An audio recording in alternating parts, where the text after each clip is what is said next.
Alrighty, so as indicated before, we will be conducting an interview at this time with Mr. Israel Bruce. Senator Israel Bruce, let me address you properly, sir. He is the NDP's candidate for South Central Windward. So, Mr. Bruce, we're happy to have you here again with us in the studios of WEFM. How are you? Thank you so very much, and good morning to you two wonderful ladies. Good morning, St. Vincent and the Grenadines. And of course, as I said the last time, it's always a pleasure to be at WEFM Studios and to answer the people's questions. All right, so let's jump right into it as we have. Let's see if we could do the whole hour, right? All right, so I have a curious question for you. I see that your campaign slogan is "Cutting Loose with Bruce." Yes. What does that mean? Right. So it's a creativity that came into being in 2019 thereabouts. The concept is that the constituency has been strangled by the current administration and the current parliamentary representative for about 10-15 years.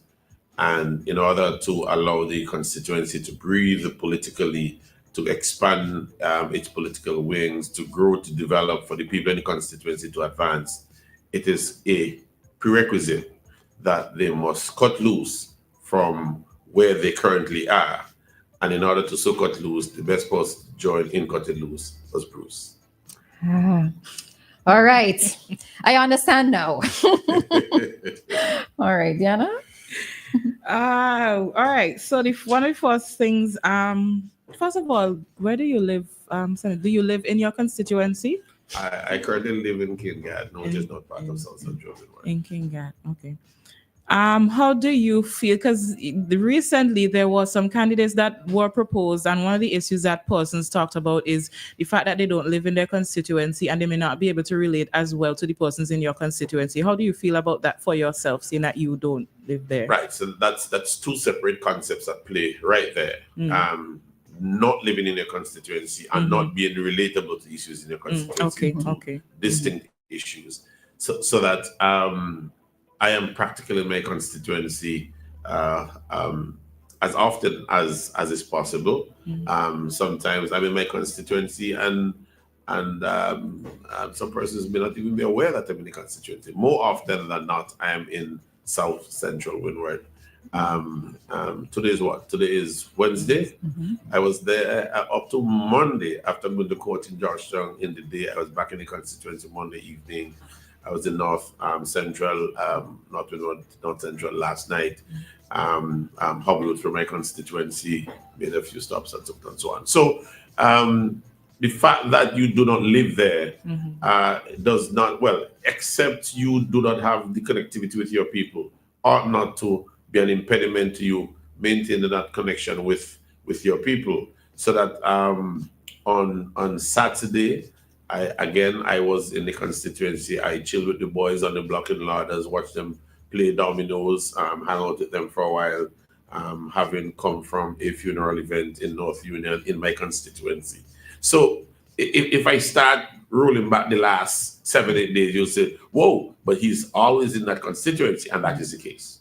But you are originally from... I'm originally from Lauders, which is within... Central, right, yes. Okay, so, all right, so you do have ties at least. All right. I do have ties. I must say this too, very quickly before it becomes consumed in anything else. Sometimes some people choose to simply move out because they feel that they have accessed some elevation of status and something else, and as a result, they don't wish to mix and mingle with the people that they born, grew, bread, butter with.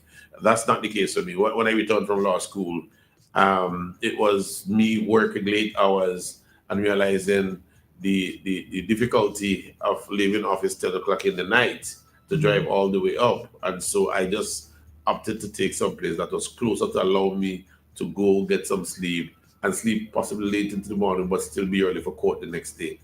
It wasn't really the only imperative, nothing else. In fact, if I find a suitable lands and or a suitable house, I love South Central. I would live there any day, every day.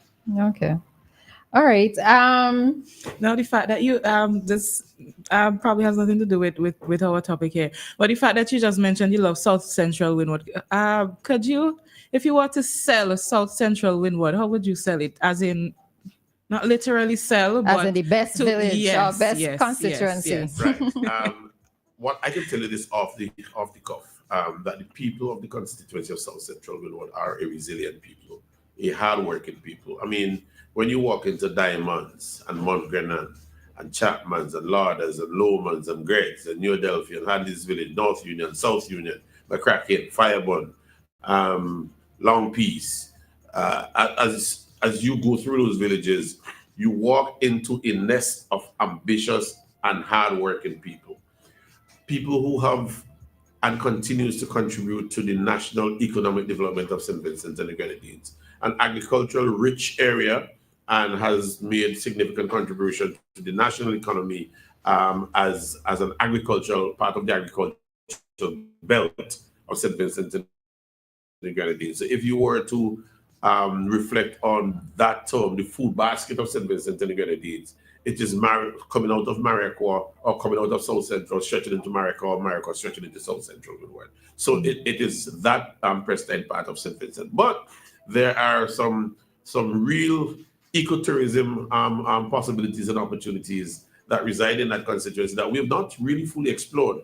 And one of the things, and one of the areas that I hope to explore under the next NDP administration is ecotourism in South Central Windward, so that the people of my constituency will get part of that tourism dollar.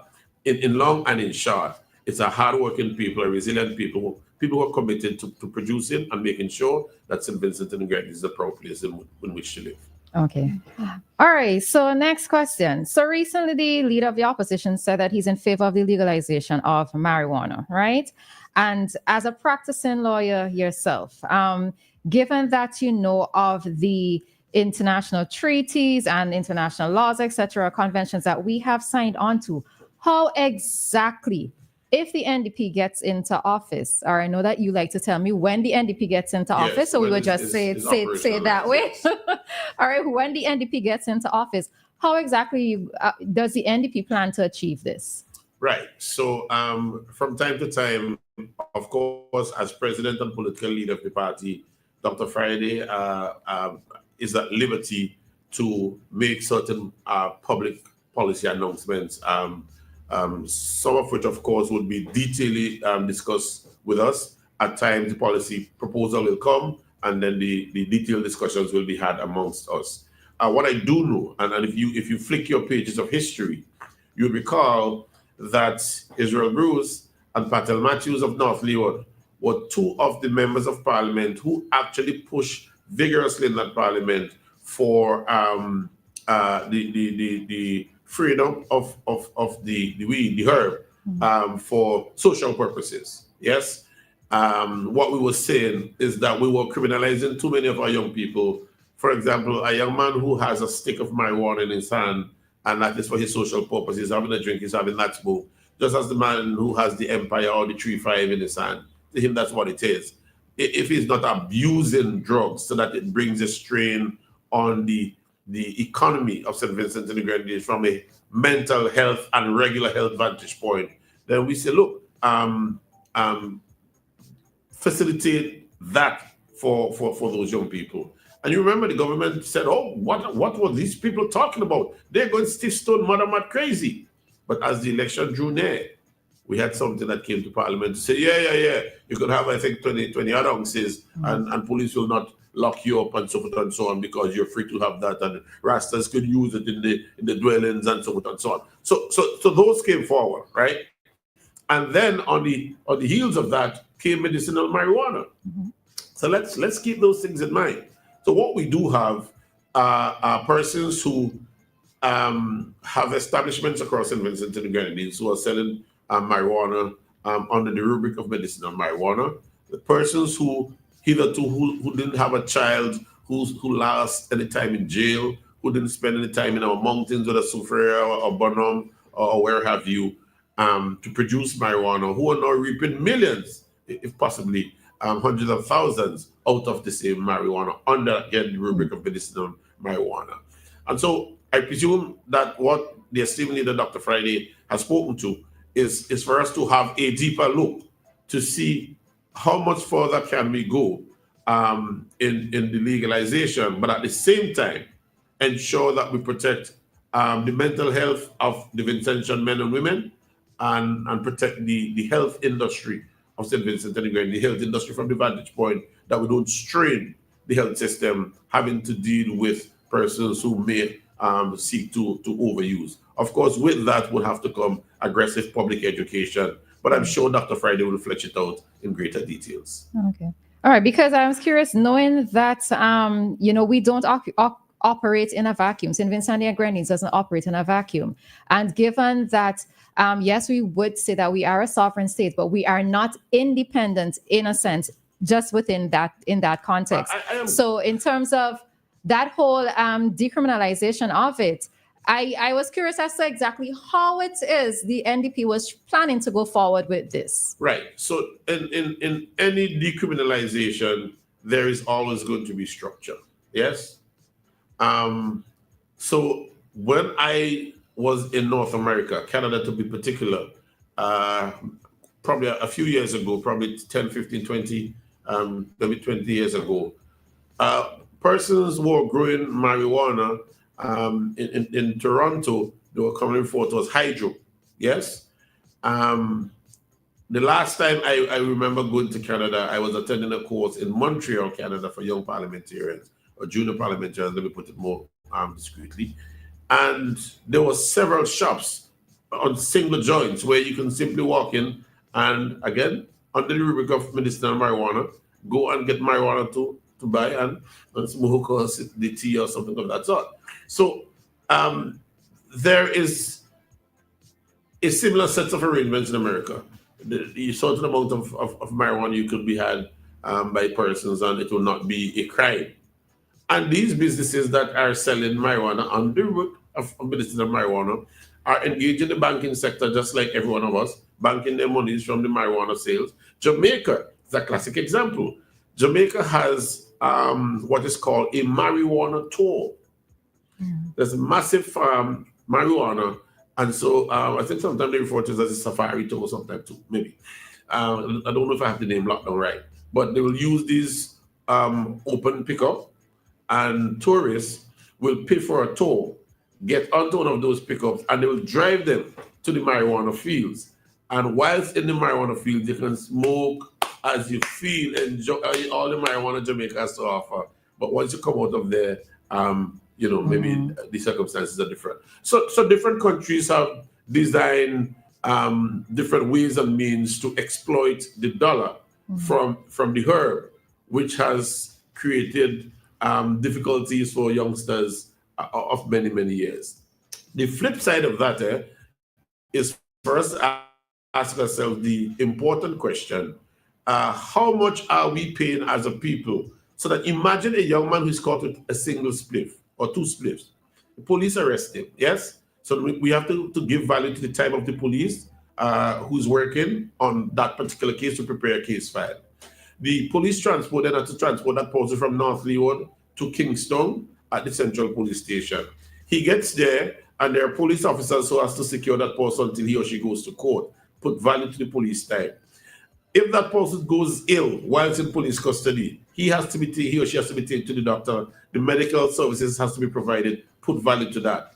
The petrol for police vehicle moving to and from. Then that person goes to court before a magistrate. The magistrate time has to be added as value to resolve that case. Or if that person doesn't sit and guilty of possession of marijuana, you then have to subject that substance to forensic examination. So the forensic scientist must test it and guarantee that it is marijuana before that person could be convicted. And then when you look at the amount, we think about all that you have spent. You look at the amount and the court says, oh, well, we're charging you $150 or a month in prison. And then that person doesn't have $150 to pay, nobody to pay it for them. Then that person goes to prison to sit down for a month, is fed for a month, 3 square meals per day for 30 days, and the security provided. Put value to all of that, and you see what we're talking about, the cost on taxpayers as opposed to that person having a marijuana cigarette or two that he smokes for social purposes, and we say, look, we don't need to criminalize that. Okay. All right. Well, I will take this up again when more is unveiled. Right? Good. I hope you sound really satisfied with that. Well, I mean, until further details are given in terms of me hearing something that is exact and precise, not so much in terms of what your response is, but coming from the party itself, then I would ask further questions. For right now, I'd leave it. Right now, you leave it. I'll leave it. Right now, what you've heard seems to suggest to you that, boy, we have to look at this thing in a greater detail. Correct. Correct. Good. Right. Good. All right. We are the same thing. Just to ask a question from one of our listeners here, they said, why do you believe that you're the best candidate to represent the people that you want to represent? Good. So I guess that question has to be answered in the context of now. Because in the future, there might be a better candidate than I am. Like I said a few weeks ago, in the past, the best representative that South Central has seen is the now deceased, the Honorable Alan Cruikshank. That's the best we've seen since independence, right? So that question has to be answered in the now. Look, persons who understand and who know my history would know that my commitment to community development, my commitment to social justice has not started when my name was being called with politics. It goes way back when I was a student at the Adelphi Secondary School. My involvement in community organization, my involvement in the National Youth Council of St. Vincent and Grenadines, my involvement in the Caribbean Federation of Youth, consistently looking out for the interests and addressing those issues that affect young people, involvement in youth and sports initiatives. These go to the very core of representation, understanding as a young person then that if I'm involved by my youthful colleagues as a student, I was already conceptualizing and understanding in my head that I could help to keep my colleagues from crime and those kind of behaviors that are not desirable for communal and national development. So I was ushering young people to get involved in a youth organization, play some table tennis here, play some cricket here, play some netball there, and use your time positively. Give yourself an opportunity to become an expert at it. Organizing cricket competition, netball competition, involving myself in national football, manager for the national football team, secretary of the St. Vincent and Grenadines Football Federation. I mean, I could run a list. I don't need to. But the point is, those already earmarked me, not necessarily to become a candidate, but identified me, I should have said, as opposed to earmark, as a person who is committed to communal development.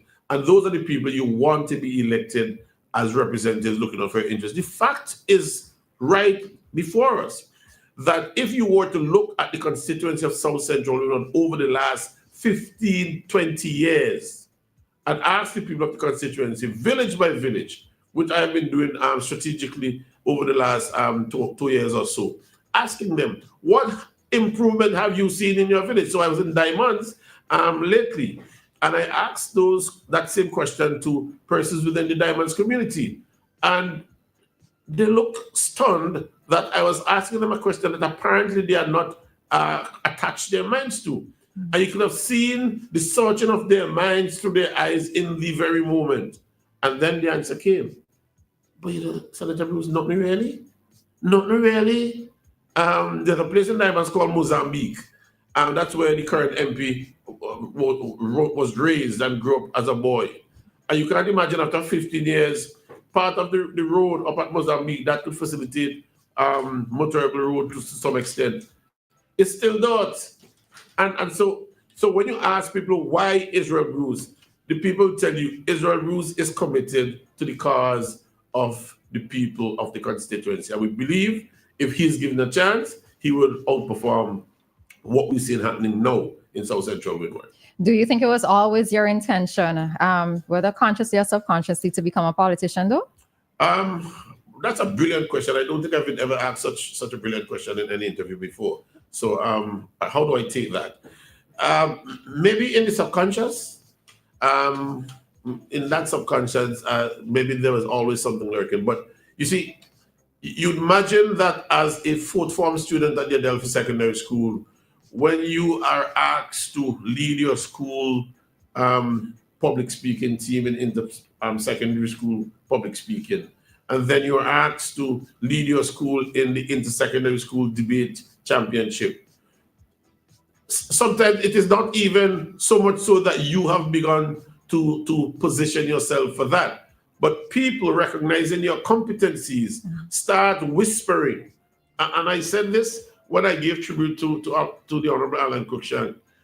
I was president of the National Youth Council and had taken a policy decision that I wanted to, the organization in and of its very nature was decentralized because we had youth groups from all over the country.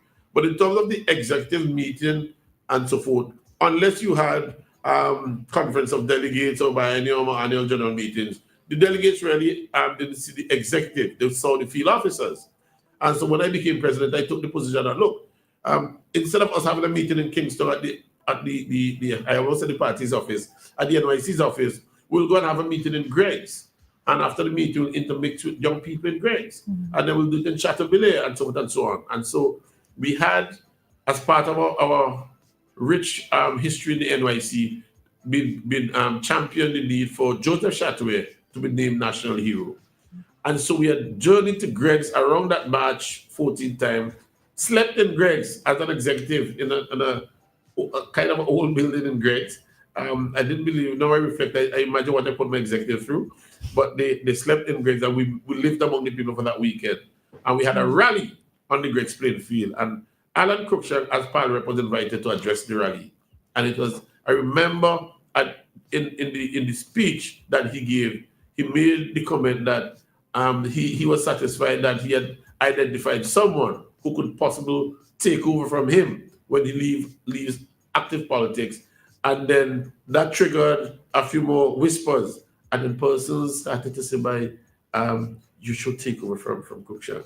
And the whisper grew into a little louder noise, and persons engaging me. The late Samuel Barnwell, aka Square Deal, was one of them who had me sit down in his house and said, look, young man, you got to come to the rescue. So even if you may have had some feeling that you can provide and continue to provide representation to the people, if only at NYC level and CFY level, the people in the constituency sort of kind of pull the plug and say, look, you need to step it up. All right, Dianna, just give me one second. So as by an extension though, so why NDP? Why NDP? I said it up to last night in Georgetown, where Senator John had a wonderful meeting in North Windward, that there is a clear and unambiguous philosophical difference between the NDP and the other party, in that the New Democratic Party believes in the core principle of teaching our people to fish so that they can take care of themselves, creating the enabling environment as the political organization. As opposed to those on the other side who want to have people come into them all the time to beg for a fish. So one believes and promotes the concept of independence and interdependence for growth and development. The other one promotes the concept of independency syndrome. And if you have a choice on those two, which one you good for? Dianna, your question? Well, my question is I know you want to be dependent. I am not being interviewed this morning. So then I will ask you, how have you taught your constituents how to fish? How to fish, right? How have you taught them? So, providing opportunities where I can right now as a small businessman, yeah? But again, we have to look at the structure within which this has to happen. So you hear me say that we need to create what I call a skill bank within the constituency. And of course, if for some reason Dr. Friday says, look, Israel, I want you to man up the Ministry of Social Development, Youth, Culture, etc. However he designs it, that will be replicated across the country. Where, of course, these details would take some time, but the general idea is to, one, ensure that we provide the necessary skills to our young people, equip them with skills for survival. If you've been paying attention, we have a few construction projects going on in St. Vincent and Grenadines. And you see the schools of persons who are brought in from overseas to work on these projects. One of the reasons given, we don't have the necessary skill set on the ground. That has to be addressed. Part of teaching the person to fish is giving them the necessary skills to fish. Okay. All right, so I recognize that persons are trying to call. So if you see me do this, is a call. Yes, that's right. All right, so persons who are trying to call. Okay, so let's take this call. All right, hi, Dave. Morning. You have 30 seconds, all right? Because we got to keep it tight this morning. All right. So okay. Well, I just called to congratulate Israel. Wait, Israel Bruce. I just love the name, Cutting Loose with Israel Bruce. Someone that I know very well, and I'm only sorry that I'm not really more closer to him, although he lives in Cain Garden, and I'm living at Arnesville.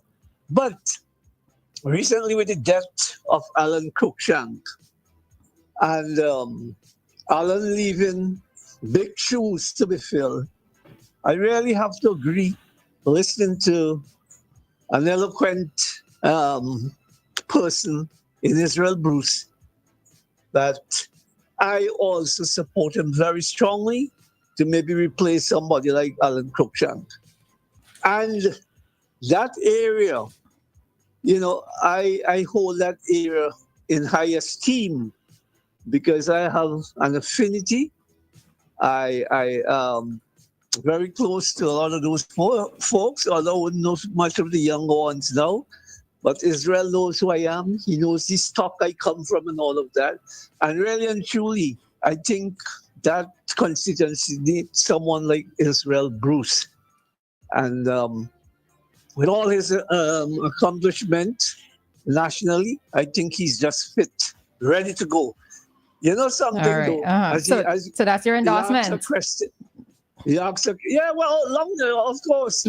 But I love the question you asked, and I love the answer you give you. And Israel, we have to talk about that some more. All right. The difference between the ULP and the NDP. Thank you, brother. That's quite clear to me. We shall talk. All right, take care. All right.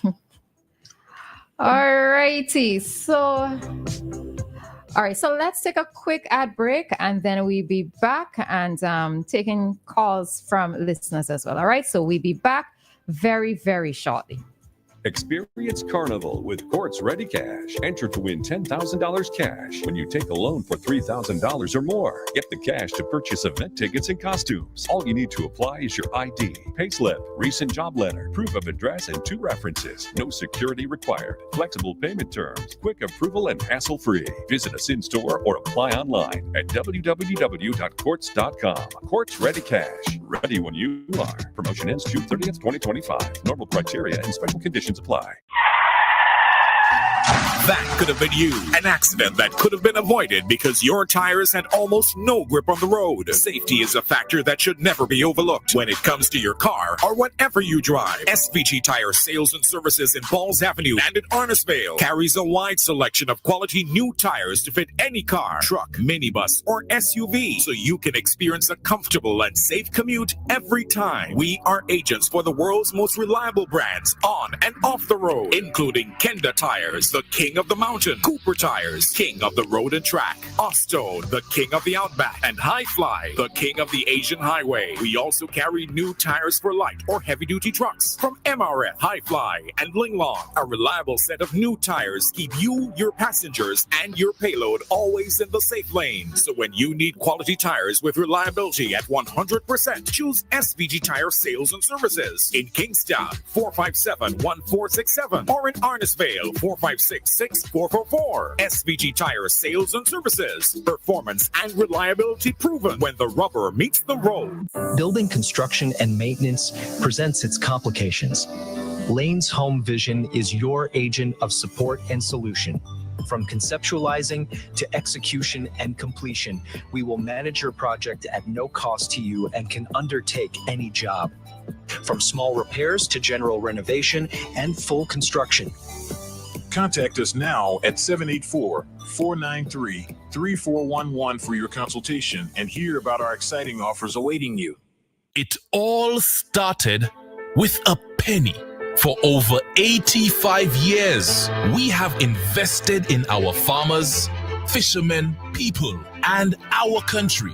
When we were called to serve, we were here. We understand what is valuable to our people and our country. That is why we support all industries, including tourism. We are the bridge towards a brighter future and economic growth. When our people, government, and businesses called upon us, we were here. 85 years later, First National Bank St. Lucia Limited is here for you.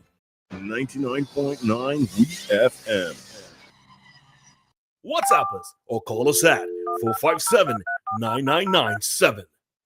Activated Mornings on WEFM 99.9 is on now.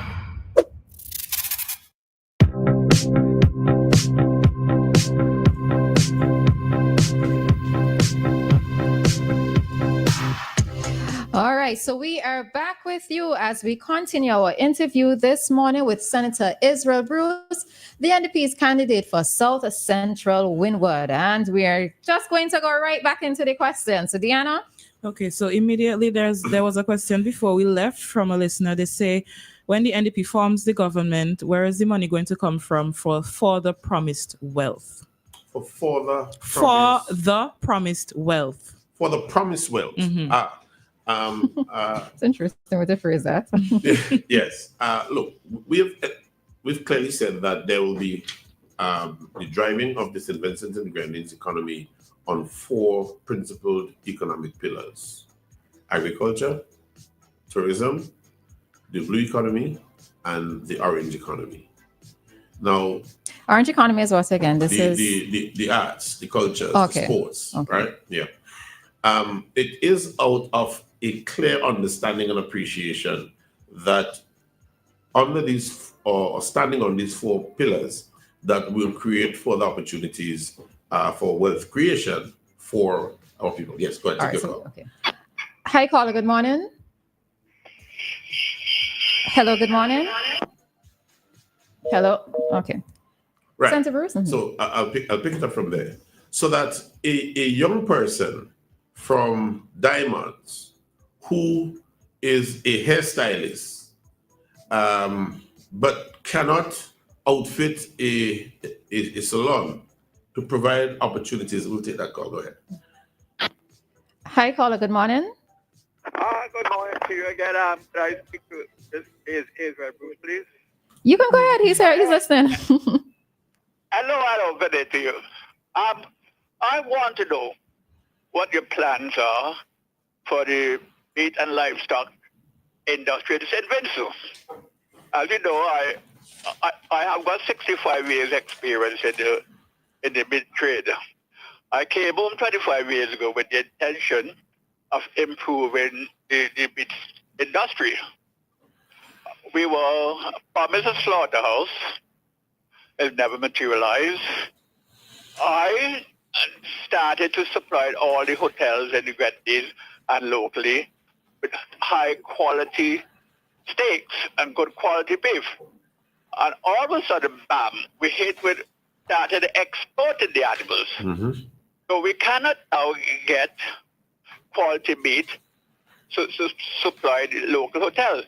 So I've stopped doing it because my reputation will be at stake and my quality meat.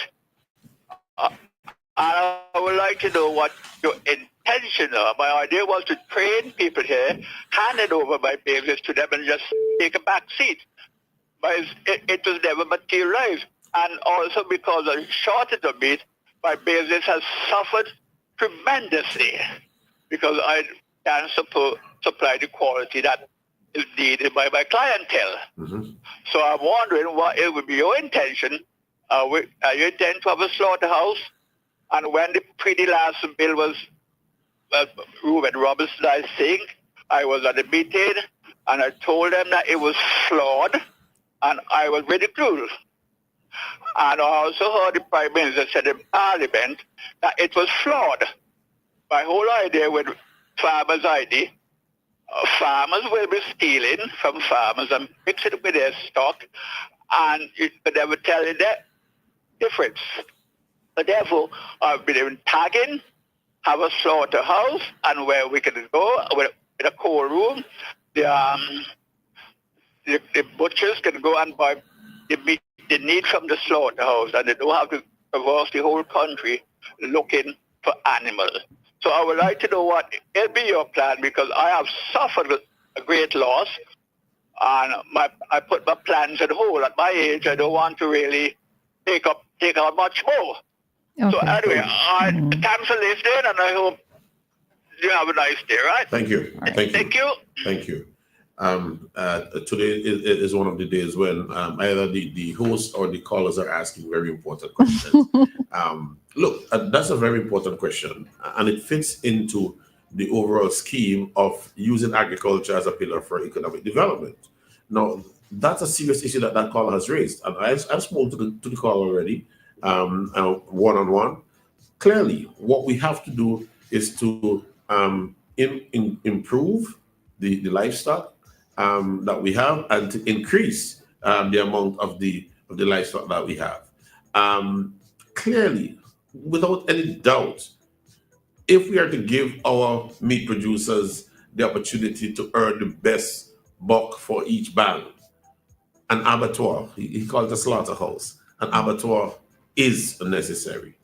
I mean, what people don't like me to say it, but I say it no matter what, because again, it's not a popularity contest. We send our live animals to Grenada. Grenada takes those animals to their abattoir, slaughters those animals, get the best international cuts out of them, sells it on to the northeastern seaboard of America, of North America, and fetches wonderful prices, 20 and 30 US dollars per pound, whilst our local farmers are not getting it. Okay. I'll come back. I think you have another caller. Yeah, we have another call. Yes. Right. It's a couple of things. Okay. Hi, caller. Good morning. Hey, good morning. Mr. Bruce, good morning. Good morning to you, sir. I have a lot of problems with government generally since I live in this country. And I must say that St. Vincent disappointed me personally as a citizen. But one of the things that I would like, if the government change, one of the things that I would like you all to look up is this public assistance situation. It is, to me, I think it do more disservice to me than helping me. And the way we're complaining about it. Explain though. Call if you don't mind. Explain what you mean. It has done a disservice to you. Yeah. The way how I want to put it, I would have to talk about it personally speaking. Yes. It has done more disservice to me than helping me. I respond to it hope too. that it has been looked into. It is overused, it is abused, and a lot of things has been done with it as far as I concerned. Okay. That is one of the things. And as far as I concerned, Mr. Bruce, Yes, people sir. like me, disabled, I would like to start to hear about what can find to be disabled, because a lot of us, people call disabled are able, you know, and could do things, and we pushed aside. We deem the disabled, so we give you this, and that's all you should get until you die. Right. There's a lot to be said, but it will be talked about in time. Thank you. Thank you. So I'm gonna try to respond, coming back to the first set of questions and then into this one. All right. So quite naturally, we have to give local meat producers an opportunity, one, to improve and increase their production, but as a concurrently to that, to ensure that they're getting the best price out of the work that they're putting in. So if the straight answer to that is increase the stock, increase the numbers, yes to an abattoir. I asked the question about an abattoir in Parliament. Let me tell you the date I asked that question when we sitting of Parliament. Come with your receipts, man. On the 6th of March, 2025. Not long ago. I asked the Honorable Minister of Agriculture. This was the question. There are a number of farmers in St. Vincent and Grenadines engaged in the rearing of animals, including cattle, sheep, goat, etc. Does the ministry, under the leadership of the minister, share the view? Because I am telling you I share the view, so I'm asking if you share the view that the establishment of a local abattoir to set up to international standards will earn our meat producers more money for their meat products. And so that was setting a framework in Parliament for the minister to put on record where he is in regards to the abattoir. And there were follow-up questions so that for the full benefit of it. At part 2, I asked, will the minister please state what efforts made in the past to establish abattoirs in St. Vincent and Grenadines? Was there funding resource made available by any local, regional, or international donor agencies to assist with the setting up of abattoirs in St. Vincent and the Grenadines? And if yes, why is it that the government has not established such a facility to help our meat producers to earn a greater dollar for their production? So, by the virtue of the framing of that question, our listeners, should form the clear view that it is one of the areas that I will address as Minister of Agriculture, if that is the ministry I'm assigned. And if I am not assigned, I'll be pushing my colleague, whoever is assigned, to ensure that we go in that direction. So that answers the previous question. All right. Let me, Yes. so I do have a spill-off question in relation to us in terms of, so one of the things that we have is that we have a lot of fruit trees. We have a lot of produce, right? Yes. In keeping in the same vein of us having cattle and we sending cattle to Grenada, what is it that the NDP plans to do with a lot of the spoilage of fruits and vegetables that we have here in SVG? I'm happy you asking the question. The people who have championed our response system to that wastage, myself, the Honorable Nigel Stevenson, the Honorable Major Sinclair Leacock, and I think my friend Andrew John in South, is creeping into this project. But as a friendly thing to you, Andrew, just back off. that's just been a joke. But we recognize that there is far too much wastage. So we talk about either a stationary pulping facility or having mobile pulping facilities that would facilitate going closer to the farmers, getting the fruits, do the pulping, and ensure that we could produce juices locally. Or what about for manufacturing purposes, whether it's canning and shipping internationally, etc.? That's what I'm talking about. When I talk about producing, as in, okay, yes, okay, about local production, because it ties into the question as to how we are going to grow the wealth, so that we're talking about young persons who will be involved in canning of these things, operating these machines, serving as accountants, serving as other staff to whatever project is established to drive this. I mean, I keep making the common example. We sell our regular grafted and seal and grafted mangoes to traffickers. They buy them in boxes. They sail across to Trinidad. The Trinidadian buys them from our traffickers.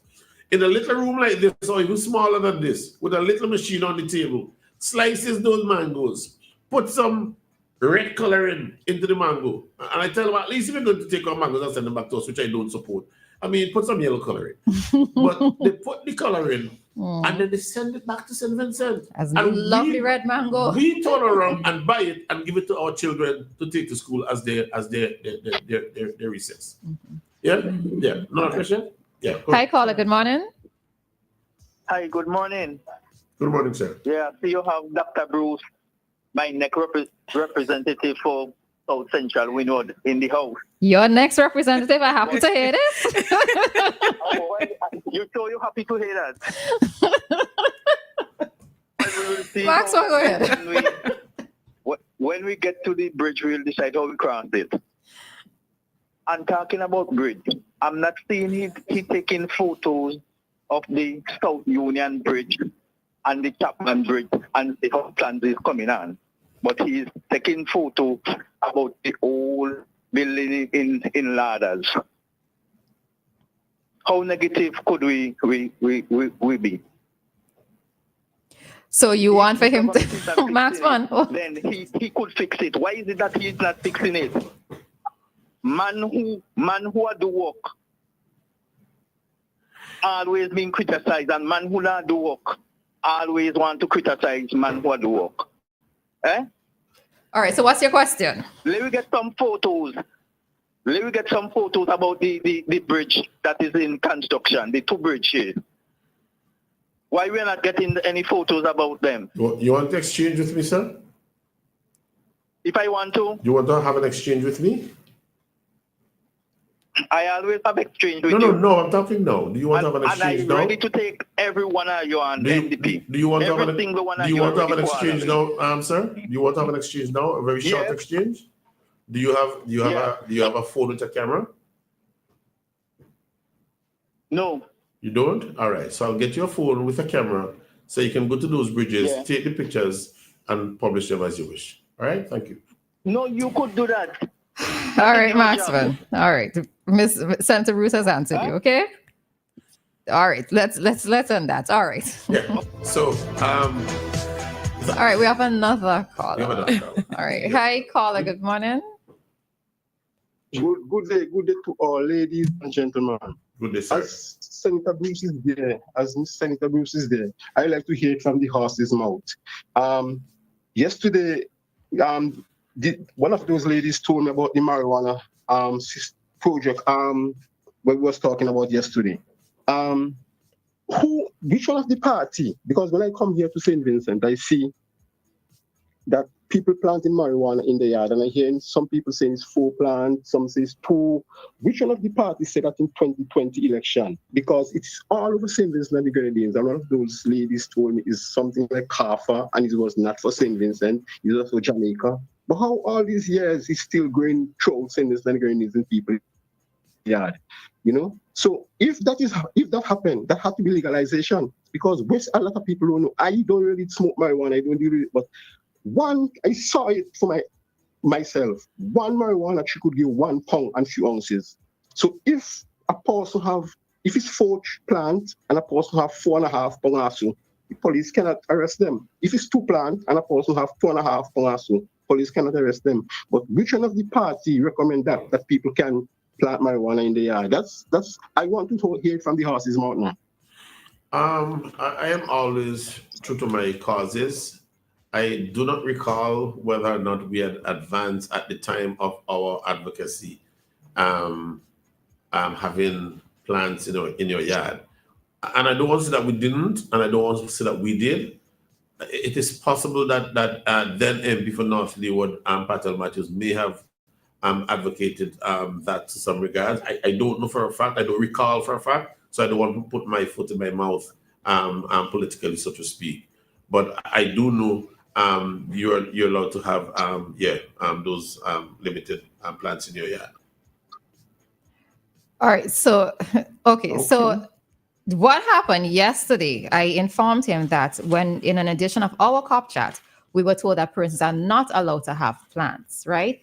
There is a misconception or misinformation that in Vinci that is possible. But I think that relates to Jamaica and not SVG. So that's what I told the caller yesterday. What I promised to do is to have a reread of the legislative provision and get back to you. It's not at the top of my head right now, and I don't want to speak out of turn. When I'm providing information to the public, I'd like to be as best informed at the time of speaking to it. So that's not the subject matter that is top of my mind right now. Okay. I apologize. All right, caller. All right.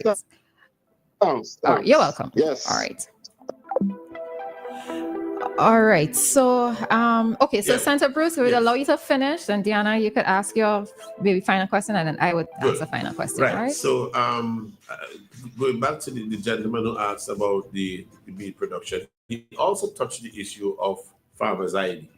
And there was by virtue of his question, he was addressing the direct correlation between the farmer's ID and perennial larceny. Again, I still call Alan Cruikshank's name the stealing or thieving of people's crops and animals and fisheries equipment and so on, or implement. And what's that Alan Cruikshank reference? What's that again? He had said in Parliament, stop calling the nice name perennial larceny. Okay. And let people know it's thief. Okay, right. So sometimes you have to do that so that everybody understand what you're talking about at all levels. And it is true that we have a fundamental perennial larceny problem. There are too many farmers across this country who are crying out for the stealing of their crops and the animals in particular. Again, I am going to refer to my last visit in the community of Diamonds in the area of Mozambique, where I spoke to a lady. At the time, she was sitting, shelling some brendas, cleaning some brendas, and I sat with her and we were having a discourse. And she said to me, Senator, I had 2 animals, two goats. One of them I was hoping to kill this Saturday for some men who were coming to help me work on my house so I could feed them. That Saturday morning, she said both animals were gone. The one she was planning to kill and the one that was with kid. Both of them gone. And she's not the only one. One morning, I remember there's a resident from the Lauders community. I don't think she'd be offended with me calling her name. Her name was Joan Humphrey. Joan had 10 animals. goats, and sheep. The morning when she's up and ready to take care of her animals, 8 out of the 10 were gone. And those are just few examples. It is a problem that has to be addressed. And I have spoken to how I propose, if given the ministry or as an advisor in the ministry, how to address those issues. The reestablishment and the resourcing of the Rural Constables program, having a night court to speed up prosecution of persons caught stealing from farmers, to review the legislative framework to make the penalties stiffer, to use information technology, how the caller talk about possible inserting chip into animals, the tagging. So look at the legislative framework to see where it is now and how we could improve on it to protect the farmers. But it is an issue to be addressed. The farmer's ID is in and of itself an issue because there are too many persons who are not into farming, not into livestock rearing, not into crop production, but they are holders of farmers' ID. They are getting the spills from the political largesse as a consequence of having that card. I say if persons deserve support, they should get support. I will, as your representative, ensure that you get your support when it is needed. But first and foremost, where you're young and able-bodied, my responsibility and my job, the task that I will take on, is to work with my team to help to create quality jobs so that you go to work. I will be promoting workfare over welfare. Where welfare is deserved. Oh, that's your other slogan. Where welfare is deserved, I will support welfare full and to the tilt. Mm-hmm. But where workfare is required, I will be pushing robustly workfare so that we don't have an over-reliance on the already slender state resources or an abuse of the already slender state resources. I digressed a bit. Mm. And I think the other question that came to the end, I think I lost the trend of that question, but I don't know if you remember what the last question was. I don't think I recall it.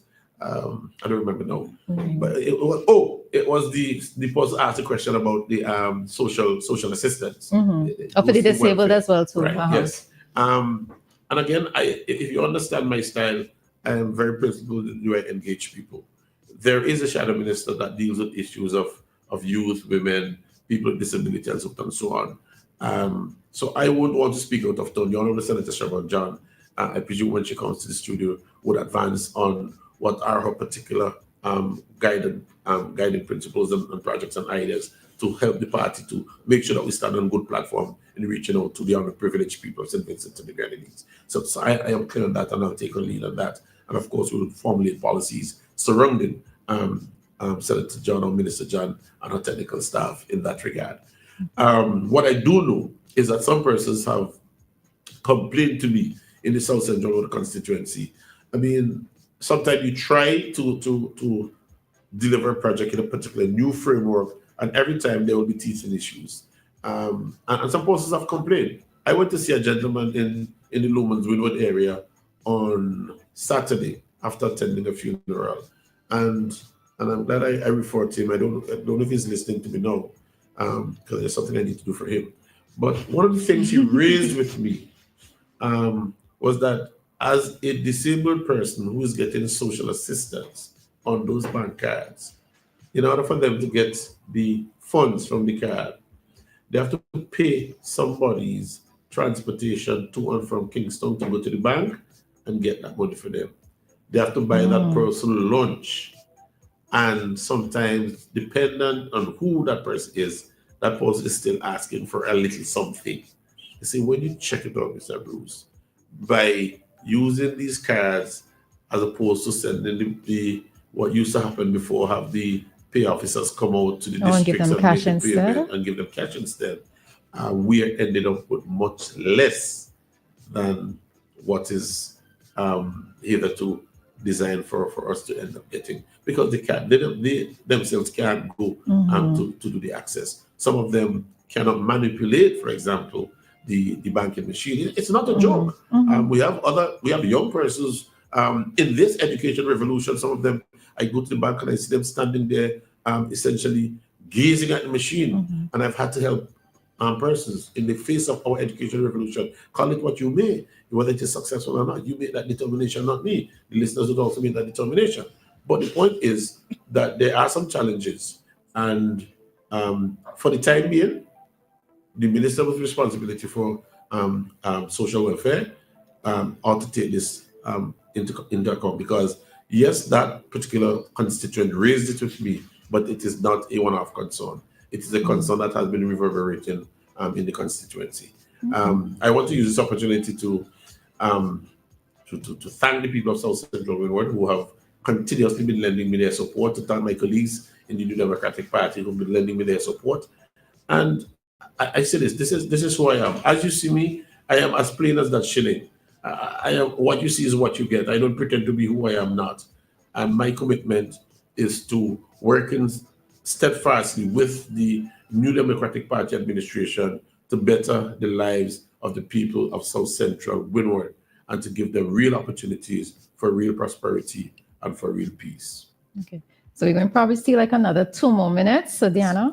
I don't think that my questions, the answers may be able to fit into the 2 minutes. So I feel like let's try. Now you never know. Let's try. Okay. Yeah. Well, I had several, but I think I'll make this. He's not so horrible as a lawyer. He's a little bit succinct in his answers. Yeah, not so bad. Yeah. The courtroom is different. You said you're the shadow minister of agriculture. Yes. Right. Currently. So, what have you? I'm thinking of the proper way to structure the question.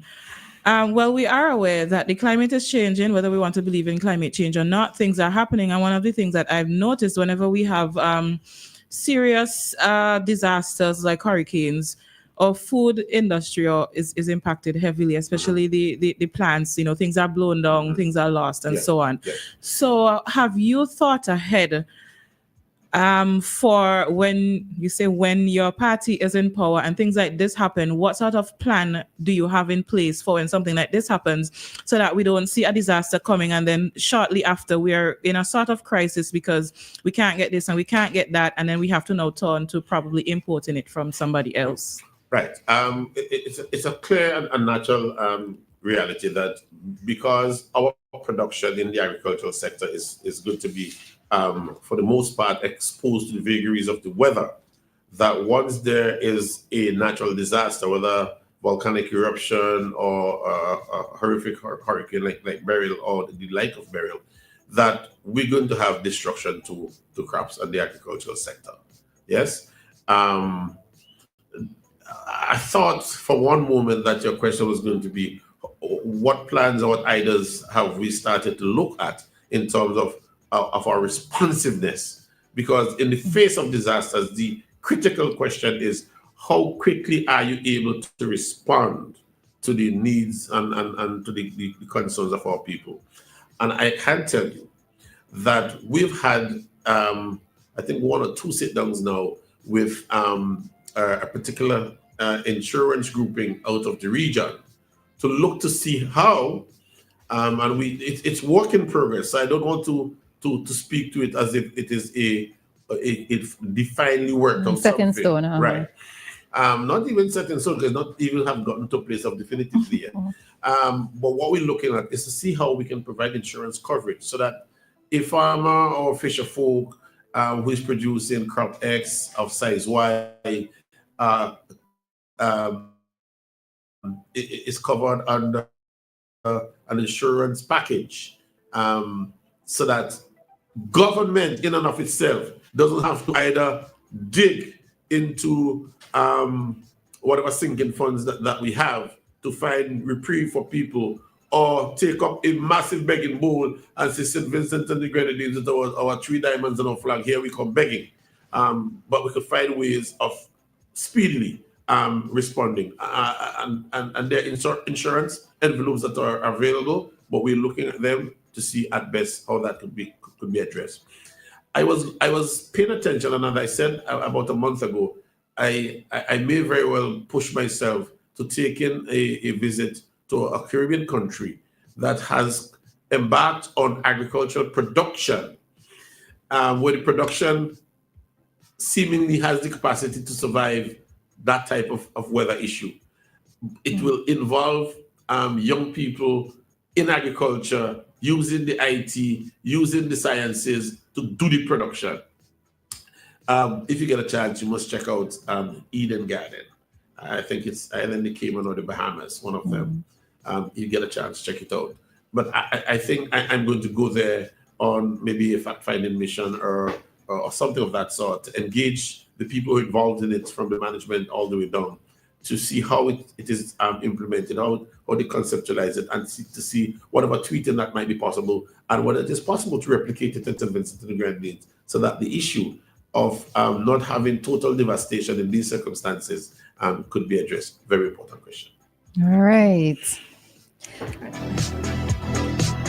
All right, and as always, when we end in the interviews, we want to leave it a fun question. All right, so Senator Bruce, what song best describes you and why? What song best describes you and why?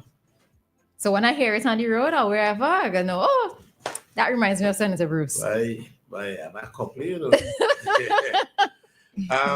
Some of them I've used on my campaign trail. Yeah. The last time I had a community consultation in Greg's with a massive group of young people, there was a young lady in that hall who said, Senator, we have to now begin to spice a little more up, and we need to get jiggy. So of late, that word jiggy keeps like kind of dancing in my mind. Also the Elephant Man song, Get Jiggy. You got it, man. And when it is not that, when I go to straight political warfare, even on the fun side, you know, all about the work, but I catch up to my play, man, a paper. Well. But you're supposed to be dancing real hard to this. You can't be playing man and jiggy. I want to say, I will be watching to see it. It's in the next meeting that I am attending, either as a guest speaker for a colleague or my own meeting. Put your eyes on the screen. All right. I don't put a special dance for you guys. Okay, then. I said, this is how we have plenty of people listening to hear that you said that, right? Yeah, man. True to word. All right.